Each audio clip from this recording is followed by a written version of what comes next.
90-এর গণতান্ত্রিক স্বৈরাচার বিরোধী যে আন্দোলন, সেখানেও কিন্তু ছাত্রদল অগ্রণী ভাগ থেকে নেতৃত্ব দিয়েছে। কুড়িগ্রামের ছেলে শামীম আক্তার শুভ, বাবা একজন মুক্তিযোদ্ধা। বাবার কাছ থেকেই শহীদ রাষ্ট্রপতি জিয়াউর রহমানের নাম ও আদর্শের গল্প শোনা। পরবর্তীতে ঢাকা বিশ্ববিদ্যালয়ে ভর্তি হন আর সুযোগ আসে ছাত্র রাজনীতি করার। জিয়ার আদর্শ শৈশবে যিনি ধারণ করেছিলেন, তাই যুক্ত হয়ে যান বাংলাদেশ জাতীয়তাবাদী ছাত্র দলের সাথে।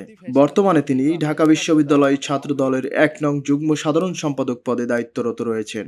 আজ শুনবো শামীম আক্তার শুভর কথা। আমরা যতটুকু জানতে পেরেছি, আপনি বর্তমানে ছাত্র দলের যুগ্ম সাধারণ সম্পাদক হিসেবে দায়িত্ব পালন করতেছেন। তো ছাত্র রাজনীতিতে আপনার যাত্রা শুরু হয়েছিল কিভাবে, আর বাংলাদেশ জাতীয়তাবাদী ছাত্র দল যুক্ত হওয়ার পেছনে অনুপ্রেরণা কি ছিল আসলে? আমি ঢাকা বিশ্ববিদ্যালয়ে প্রথম বর্ষে ভর্তির পর থেকেই ছাত্র দলের রাজনীতির সাথে প্রত্যক্ষভাবে জড়িত। আর যদি বলি যে আমি পরোক্ষভাবে, আমার এলাকা কুড়িগ্রাম জেলার মুক্তাঞ্চল রৌমারীতে আমার জন্ম। মুক্তাঞ্চল রৌমারী মহান স্বাধীনতা যুদ্ধের সময় স্বাধীনতা যুদ্ধের যে বীর সেনানীরা রয়েছেন, মুক্তিযোদ্ধারা, তাদের ট্রেনিং ক্যাম্প ছিল এবং আমাদের শহীদ রাষ্ট্রপতি জিয়াউর রহমান রৌমারীতে দীর্ঘদিন অবস্থান করে মুক্তিযোদ্ধাদেরকে প্রশিক্ষণ দিয়ে রণাঙ্গনে প্রেরণ করেছেন। আমার বাবা একজন মুক্তিযোদ্ধা। সেই জায়গা থেকে ছোটবেলা থেকে আমি বাবার মুখে শহীদ রাষ্ট্রপতি জিয়াউর রহমানের নাম শুনতাম, মুক্তিযুদ্ধের গল্প শুনতাম। সেখান থেকে আমার একটি ভালোবাসা, ভালো লাগা কাজ করত আমাদের মহান স্বাধীনতার ঘোষকের প্রতি। তার প্রতি এই ভালোবাসা থেকে আমি বিশ্ববিদ্যালয়ে ভর্তির পর থেকেই ছাত্রদলের রাজনীতির সাথে যুক্ত হয়েছি। ঢাকা বিশ্ববিদ্যালয়ের বর্তমান শিক্ষার পরিবেশ ও ছাত্র রাজনীতির সংস্কৃতি আপনি কিভাবে মূল্যায়ন করবেন? বর্তমানে ঢাকা বিশ্ববিদ্যালয়ের যে রাজনৈতিক পরিবেশ রয়েছে, এটি একটি সৌহার্দ্যপূর্ণ পরিবেশ রয়েছে।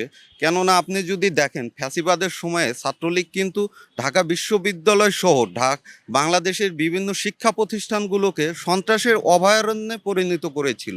সেই জায়গা থেকে ফ্যাসিবাদ গণ অভ্যুত্থান পরবর্তী সময়ে একটি গুপ্ত সংগঠন সাধারণ শিক্ষার্থীদেরকে বিভ্রান্ত করার চেষ্টা করেছে, কিন্তু সাধারণ শিক্ষার্থীরা তাদের সেই মুখোশ উন্মোচন করে দিয়েছে। এখন যে পরিবেশ বিরাজমান আছে, সেটি খুবই শান্তিপূর্ণ পরিবেশ এবং শিক্ষার্থী বান্ধব পরিবেশ। তারপরও গুপ্ত সংগঠন এবং যারা শিবির, তারা চেষ্টা করছে অস্থিতিশীল একটি পরিবেশ তৈরি করা, কিন্তু সেটা সাধারণ শিক্ষার্থীরা আর গ্রহণ করছে না। সম্প্রতি সময়ে ক্যাম্পাসে রাজনীতির সবচেয়ে বড় চ্যালেঞ্জ কি বলে আপনি মনে করেন? এখন প্রত্যেকটি ক্যাম্পাসে সবচেয়ে বড় চ্যালেঞ্জ হয়ে দাঁড়িয়েছে এই গুপ্ত শিবির, যারা সাধারণ শিক্ষার্থীদের বেশে সাধারণ শিক্ষার্থীদের সাথে মিশে গিয়ে বিভিন্ন রকম যে সমস্যাগুলো তৈরি করার সে পায়তারা করছে। এতে সাধারণ শিক্ষার্থীরা বিভ্রান্ত হচ্ছে, সেই সাথে সাধারণ জনগণ যারা আছে তারাও বিভ্রান্ত হচ্ছে। এর পাশাপাশি তারা কিন্তু প্রশিক্ষিত সাইবার বুলিং করছে সাধারণ শিক্ষার্থীদেরকে। যখনই তাদের বিরুদ্ধে কোনো কথা বলছে, তাদেরকে সাইবার অ্যাটাক করা হচ্ছে। সাধারণ শিক্ষার্থীদের অধিকার আদায়ে ছাত্রদল বর্তমান কি ধরনের কার্যক্রম পরিচালনা করছে? বাংলাদেশ জাতীয়তাবাদী ছাত্রদল তার প্রতিষ্ঠা লগ্ন থেকে সাধারণ শিক্ষার্থীদের জন্যই কাজ করে যাচ্ছে। তারই ধারাবাহিকতায় আপনি যদি দেখেন, সাধারণ শিক্ষার্থীদের আবাসন, শিক্ষা, লাইব্রেরি, গবেষণা সকল জায়গায় কিন্তু বাংলাদেশ জাতীয়তাবাদী ছাত্রদল কাজ করে যাচ্ছে। যেখানে সমস্যা হচ্ছে, ছাত্রদলের নেতৃস্থানীয় যারা আছে তারা ভিসি স্যারের সাথে কথা বলে সে সমস্যা সমাধানের জন্য চেষ্টা করে যাচ্ছে। সাধারণ শিক্ষার্থীদের সাথে নিয়েই সে সমাধান করার চেষ্টা করছে এবং গণতান্ত্রিক যে আন্দোলন, সেখানেও কিন্তু সাধারণ শিক্ষার্থীদের প্রতিনিধি হয়েই বাংলাদেশ জাতীয়তাবাদী ছাত্রদল নেতৃত্ব দিচ্ছে। ছাত্রদলের কেন্দ্রীয় নেতৃত্ব, বিশেষ করে তারেক রহমানের দিক নির্দেশনায় রাজনীতিতে কিভাবে প্রভাব ফেলছে? বাংলাদেশ জাতীয়তাবাদী ছাত্রদলের সাংগঠনিক অভিভাবক মাননীয় প্রধানমন্ত্রী জনাব তারেক রহমানের সাথে পরামর্শক্রমে বাংলাদেশ জাতীয়তাবাদী ছাত্রদল তার কার্যক্রমগুলো পরিচালনা করে। তবে একটা কথা আমি বলবো যে আমাদের সাংগঠনিক অভিভাবক কখনোই আমাদের উপরে কোনো প্রকার কাজ চাপিয়ে দেন না। আমাদের সাথে পরামর্শ করে আমরা সবাই মিলে সিদ্ধান্ত নেই এবং সাধারণ শিক্ষার্থীদের পালস বুঝে আমরা সেই সিদ্ধান্তটা বাস্তবায়ন করি। ঢাকা বিশ্ববিদ্যালয়ের শিক্ষার্থীদের জন্য আপনার ব্যক্তিগত স্বপ্ন বা ভিশন কি থাকবে? আমি ঢাকা বিশ্ববিদ্যালয়ের শিক্ষার্থী হিসাবে ঢাকা বিশ্ববিদ্যালয়কে আমি অবশ্যই একটি ভালো জায়গায় দেখতে চাইবো। আমার পার্সোনালি চাওয়া হচ্ছে ঢাকা বিশ্ববিদ্যালয় বিশ্বের অন্য অন্য বিশ্ববিদ্যালয়গুলোর মতো র্যাঙ্কিংয়ে 10-এর ভিতরে আসবে। সেই ক্ষেত্রে যে কাজগুলো দরকার, উন্নত মানের ল্যাব, উন্নত মানের হল এবং শিক্ষা কাঠামো এবং ক্লাসরুম, সেইগুলো নিয়ে যদি আমার সুযোগ হয়, আমার যতটুকু সুযোগ হয়েছে আমি কাজ করব এবং করছি। এবং আমার স্বপ্ন যে আমার বিশ্ববিদ্যালয় বিশ্বমানের একটি বিশ্ববিদ্যালয় এবং র্যাঙ্কিংয়ে একটি ভালো অবস্থানে থাকবে। রাজনীতিতে সহিংসতার অভিযোগ নিয়ে প্রায় সমালোচনা হয়, এ বিষয়ে আপনার একটু মন্তব্য জানতে চাচ্ছি আসলে ক্যাম্পাসে। ক্যাম্পাসে যে সহিংসতার বিষয়টি, সেটি যদি আপনি লক্ষ্য করেন, দেখবেন যে ফ্যাসিবাদের আমলে যখন সন্ত্রাসী সংগঠন ছাত্রলীগ বিভিন্ন ক্যাম্পাসগুলোতে ছিল, তখন কিন্তু বিভিন্ন মতাদর্শের দলগুলো কিন্তু তাদের কার্যক্রম পরিচালনা করতে পারেনি। তারা সাধারণ শিক্ষার্থীদের গেস্ট রুমে নির্যাতন করতো এবং ভিন্ন মতাদর্শের যারা ছিল তাদের উপরে কিন্তু বিভিন্ন সময় হামলা করেছে। 5 আগস্ট পরবর্তী সময়ে কিন্তু আমি ব্যক্তিগতভাবে বলবো যে ঢাকা বিশ্ববিদ্যালয় ছাত্র দলের নামে আপনি কিন্তু একটি সিঙ্গেল নিউজ দেখাতে পারবেন না যেখানে বাংলাদেশ জাতীয়তাবাদী ছাত্রদল ঢাকা বিশ্ববিদ্যালয় কোনো ধরনের অপকর্ম অথবা সহিংসতার সাথে জড়িত আছে। তবে প্রত্যেকটি বিশ্ববিদ্যালয়ে আমরা গভীরভাবে লক্ষ্য করছি যে গুপ্ত সংগঠন শিবির বিভিন্নভাবে সাধারণ শিক্ষার্থীদেরকে উস্কানি দিয়ে উস্কানিমূলক কার্যক্রমের মাধ্যমে বিভিন্ন ক্যাম্পাসগুলোতে তারা অস্থিতিশীল করার চেষ্টা করছে, যেটা আপনি চিটাগং, রাজশাহী এবং তাদের যেখানে অবস্থা ভালো সেই ক্যাম্পাসগুলোর দিকে তাকালে আপনি দেখতে পারবেন যে তারা কিন্তু এ পায়তারা করেই চলছে। আমরা তো দেখতে পাচ্ছি আপনি অনেক দিন যাবত রাজনীতির সাথে যুক্ত আছেন, তো ভবিষ্যতে আসলে এই রাজনীতি থেকে সামনে এগিয়ে যাওয়ার কোনো পরিকল্পনা আছে কিনা, বা আপনার জাতীয় কমিটিতে বা অন্য কোনো জায়গায় সুযোগ পেলে আপনি সেই জায়গায় মানে জয়েন হবেন কিনা?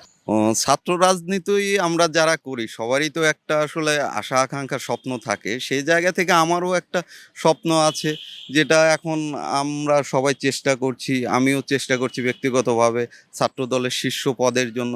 এর পরবর্তীতে রাজনীতি পথ চলা তো দীর্ঘ, এই জায়গাতে ইচ্ছা আছে যে দেশের জন্য, দেশের মানুষের জন্য, জনগণের জন্য, আমার এলাকার জন্য কাজ করার। যদি আল্লাহ তৌফিক দান করে ইনশাল্লাহ আমি কাজ করতে চাই বা কাজ করতে ইচ্ছুক। আপনি রাজনীতি করতেছেন, অবশ্যই আপনার মানে দীর্ঘ নিপীড়ন পার করে আসছেন, দীর্ঘ 17টা বছর আসছেন। তো এই 17 বছরে দীর্ঘ নিপীড়ন সহ্য করার পর আপনার আসলে স্মরণীয় একটা ঘটনা বলবেন যেটা আসলে খুব হৃদয় বিদারক হোক, বা আপনার কাছে যেটা খুব স্মরণীয় মনে হয় আর কি। এই জায়গায় আসলে হৃদয় বিদারক বলতে, আমি যখন রাজনীতি শুরু করি তখন তো আমি একদম নবীন। বিশ্ববিদ্যালয়ে ভর্তি হওয়ার কিছুদিন পরে, 5-7 দিন পর থেকে আমি ছাত্রদলের রাজনীতির সাথে যুক্ত। তখন আমি হলে উঠেছিলাম। হলে ওঠার পরে তখন ছাত্রলীগের মতাদর্শের সাথে আমার মিলতো না, এটা না মেলাটাই স্বাভাবিক। সেইখানে আমি ছাত্রদলের প্রোগ্রাম করতাম, ম্যাডামের প্রোগ্রামগুলোয় যেতাম, যার কারণে সেই সময়ে আমার হল ছাত্রলীগের যে সভাপতি ছিল, আমার হল মাস্টারদা সূর্য সেন হল, তৎকালীন সভাপতি মোবারক হোসেন, রাত 12টার সময় আমার এলাকার এক ছোট ভাই নবীন ভর্তি হয়েছে, তার সাথে আমি দেখা করার জন্য নিচে যাই। সেই সময় মোবারক হোসেন তার ছাত্রলীগের সন্ত্রাসীদেরকে পাঠায় আমাকে খোঁজার জন্য। পরবর্তীতে রাত 12:30টার দিকে আমাকে হল গেট থেকে তারা ধরে নিয়ে যায়। ধরে নিয়ে যাওয়ার পরে তারা প্রথমে আমার রুমে যায়, গিয়ে আমার ল্যাপটপ, আরও ফোন যা আছে সব কিছু তারা নিয়ে নেয়। নিয়ে নেওয়ার পরে আমাকে নিয়ে যাওয়া হয় 3 তলায়, সে সময়কার ছাত্রলীগের হলের যুগ্ম সাধারণ সম্পাদক ছিল রাজীব নাম, রাজীবের রুমে থেকে আমাকে হেনস্থা করে গেস্ট রুমে নিয়ে আসা হয়। গেস্ট রুমে নিয়ে আসার পর প্রায় রাত 1:30 থেকে গেস্ট রুমের লাইট অফ করে দিয়ে রড, স্ট্যাম্প সহ বিভিন্ন মানে আরও দেশীয় অস্ত্র দিয়ে আমার উপরে তারা হামলা চালায়। প্রায় 1.5 ঘন্টার মতো তারা আমাকে ওখানে পিটায়। পিটানোর পরে আমার যখন মারাত্মক জখম হয়ে যায়, সেই সময় তারা শাহবাগ থানায় ফোন দিয়ে, শাহবাগ থানা পুলিশ 2টার পরবর্তী সময়ে আসে। 2টার পরবর্তী সময়ে আসার পরে তারা আমাকে শাহবাগ থানা পুলিশের কাছে হস্তান্তর করে। কিন্তু সবচেয়ে দুঃখজনক বিষয় হচ্ছে, আমি সে সময় ঢাকা বিশ্ববিদ্যালয়ের শিক্ষার্থী হওয়ার পরেও আমার বিশ্ববিদ্যালয় প্রশাসন ছাত্রলীগের চেয়েও বড় ফ্যাসিবাদের আচরণটা আমার সাথে করেছে। তারা ছাত্রলীগের পক্ষ হয়ে আমাকে আরও দোষারোপ করেছে। সে সময় আমাকে থানায় দেওয়া হলে থানা থেকে আমাকে মামলা দেওয়া হয়। তার পরবর্তী সময় মানে আমরা এরকম অসংখ্য স্মৃতি আছে। আসলে স্মৃতি বলে শেষ করা যাবে না। ভবিষ্যতে যদি ফ্যাসিবাদ বিরোধী বা ফ্যাসিবাদ মানে আওয়ামী লীগ যদি আবার ফিরে আসতে চায় বা ছাত্রলীগ যদি ফিরে আসতে চায়, সেই জায়গায় আপনাদের অবস্থান আসলে কি থাকবে? আপনি জানেন যে বাংলাদেশ জাতীয়তাবাদী ছাত্রদল প্রতিষ্ঠার পর থেকে 90-এর গণতান্ত্রিক স্বৈরাচার বিরোধী যে আন্দোলন, সেখানেও কিন্তু ছাত্রদল অগ্রণী ভাগ থেকে নেতৃত্ব দিয়েছে। আপনার 24-এ যে গণ অভ্যুত্থান হয়েছে ফ্যাসিবাদ বিরোধী, সেখানে সর্বোচ্চ সংখ্যক শহীদও কিন্তু ছাত্রদল থেকে হয়েছে 145 জনেরও অধিক। সে জায়গা থেকে আমি বলতে পারি যে বাংলাদেশের উপরে আঘাত আসবে এবং বাংলাদেশের গণতন্ত্রের উপরে আঘাত আসবে, সে জায়গায় ছাত্রদল সবার আগে অগ্রণী ভূমিকা পালন করবে সে আঘাতকে প্রতিহত করার জন্য।